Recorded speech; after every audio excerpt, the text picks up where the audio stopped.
తమిళనాడులో దారుణం చోటు చేసుకుంది. చెన్నైలో తమిళనాడు బీఎస్పీ అధ్యక్షుడు ఆర్మ్స్ట్రాంగ్ దారుణ హత్యకు గురయ్యారు. చెన్నైలోని సెన్బిఎం ప్రాంతంలో ఉన్న తన నివాసానికి సమీపంలో కొంతమంది పార్టీ కార్యకర్తలతో మాట్లాడుతుండగా బైకులపై వచ్చిన 6 వ్యక్తులు కత్తులతో దాడి చేసి చంపేశారు. అనంతరం దుండగులు అక్కడి నుంచి పారిపోయారు. తీవ్ర గాయాల పాలైన ఆర్మ్స్ట్రాంగ్ ను కుటుంబ సభ్యులు హాస్పిటల్ కు తరలించినప్పటికీ ప్రాణాలు దక్కలేదు. హత్య చేసిన నిందితులు ఫుడ్ డెలివరీ ఏజెంట్లుగా వచ్చి హత్య చేసినట్లు పోలీసులు అనుమానం వ్యక్తం చేస్తున్నారు. ఇక మరోవైపు కేసు నమోదు చేసుకున్న పోలీసులు దర్యాప్తు చేస్తున్నారు.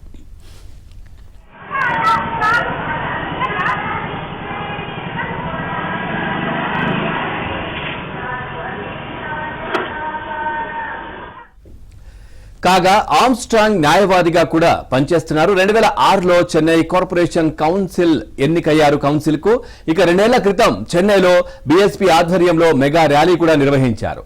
ఆ ర్యాలీకి బీఎస్పీ అధినేత్రి మాయావతిని ఆహ్వానించారు. ఈ ర్యాలీ తర్వాత ఆయన గుర్తింపు మరింత పెరిగింది.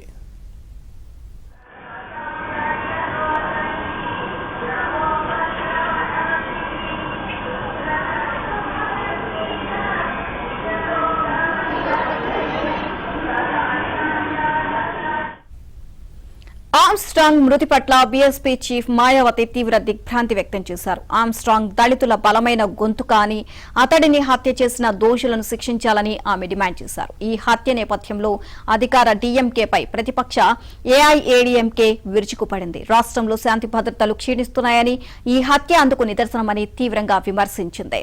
ఇక ఒక జాతీయ పార్టీకి సంబంధించిన రాష్ట్ర అధినేత హత్యకు గురయ్యాక ఇంకేం మాట్లాడగలము అని, రాష్ట్రంలో నెలకొన్న శాంతి భద్రతలు సిగ్గుచేటు అని ప్రతిపక్ష ఏఐఏడీఎంకే నేత పళనిస్వామి తీవ్రంగా విమర్శించారు.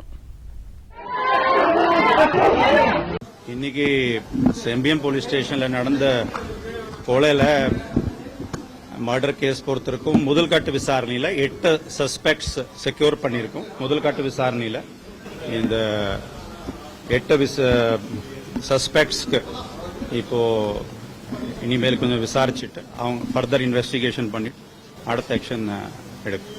இந்த அரசியல் படுகொலைக்கு ஒரு இளம் தலித் தலைவர், தலித் மக்களுக்காகவே தன் வாழ்க்கையை அர்ப்பணித்து அவர்களுடைய உரிமைக்காக, அவர்களுடைய விடுதலைக்காக, அவர்களுடைய வளர்ச்சிக்காக வாழ்ந்த ஒரு அற்புதமான தலைவரை இன்றைக்கு இழந்து தவிக்கின்றோம். அதாவது தொடர்ச்சியாக அரசியல் படுகொலைகள் இன்றைக்கு தமிழகத்தில் தொடர்ச்சியாக அரசியல் படுகொலைகள் நடந்து வருகிறது. குறிப்பாக தலித் தலைவர்களுடைய படுகொலை ஏற்றுக்கொள்ளவே முடியாது. தமிழகத்தில் தலித் படுகொலைகளை இனியும் இந்த அரசு அனுமதிக்க கூடாது. முதல்வர் ஸ்டாலின் அவர்களுக்கும் தமிழக அரசுக்கும் என்னுடைய கோரிக்கை,